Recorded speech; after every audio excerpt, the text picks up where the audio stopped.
Are you stuck in a cycle of abusive, controlling, or neglectful relationships? Or maybe you see that happening to other people and you don't want that to be you? I've got 4 ways right here, right now, to have healthy relationships and avoid the ugly ones. Let's do this.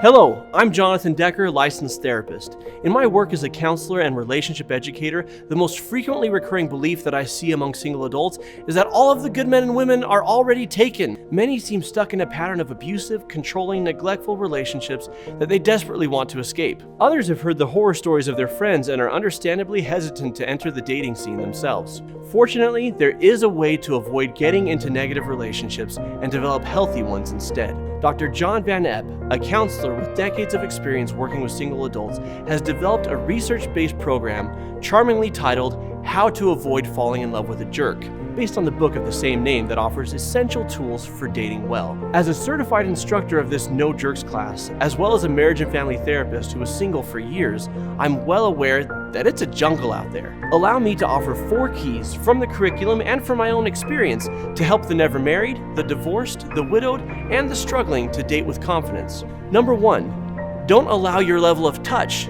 to exceed your level of commitment. In movies and TV shows, we frequently see couples entering very early into a physical relationship. The decision to enter or not into a committed relationship often comes much later, if at all. This seems to work fine on the page and screen, but remember that these are fictional destinies determined by authors and screenwriters instead of by reality.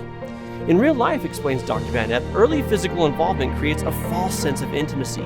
In other words, you think that you're more in love than you actually are. This is because physical intimacy triggers the release of bonding hormones that make you feel intensely attached to the other person. Of course, if you don't really know the other person and haven't developed a pattern of reliably meeting each other's needs over time, this sensation of love is actually a mirage that may or may not actually materialize. The other person may not be dependable.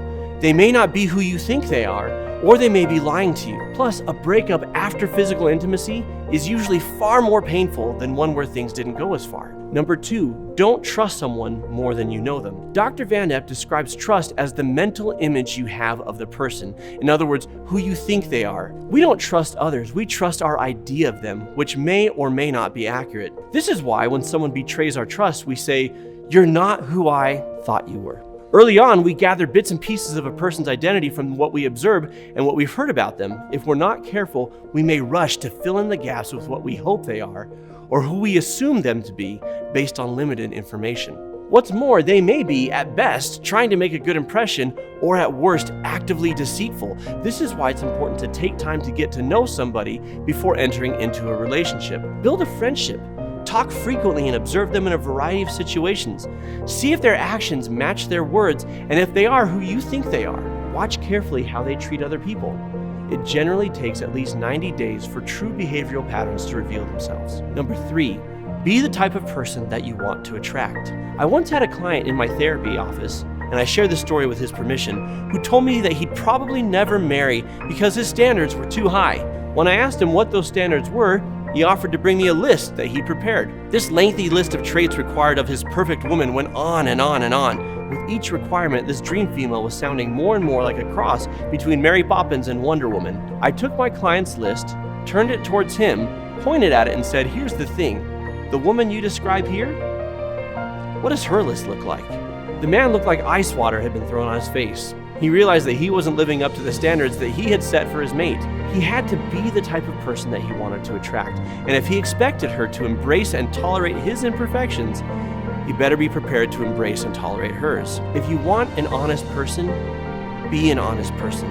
If you want a loyal partner, be loyal. If you want someone hardworking, work hard. If you don't want to be pressured into a relationship, respect the rights of others to make their own decisions as well. Number 4, build a life worth living on your own. Look, it's fine to want someone to hold and make memories with here and now, but as soon as that want becomes a need, you're likely to get hurt. Why? Because as soon as you need to have a man or a woman in your life right now, you're in love with the idea of being in love. That's when you scare people away by coming across as desperate. That's when shady characters can use your neediness to manipulate and use you. I look at it this way. If you aren't able to swim on your own, if you're afraid of drowning in a sea of loneliness and despair, then you're going to cling to whatever slimy piece of driftwood comes floating by. The best way to combat this is to build a life worth living on your own. You could still love your life by helping others, developing your relationships with friends and family, and pursuing worthwhile goals. This will make you less desperate, less needy, more attractive to others, and more able to swim on your own. That way, if you end up with someone, it will be because you choose to be with that person, not because you need someone right this moment or you'll fall apart. What about you? What tips do you have for avoiding neglectful, abusive, or controlling relationships? Let's help each other out. Let us know in the comments below. Here at Mended Light, we're committed to helping you overcome the effects of trauma and abusive, neglectful relationships. Please subscribe and click the bell so you get notifications of all of our new videos, because we're here to help you. Also, click the link below for our 3 keys to healing from trauma. I'll see you next time.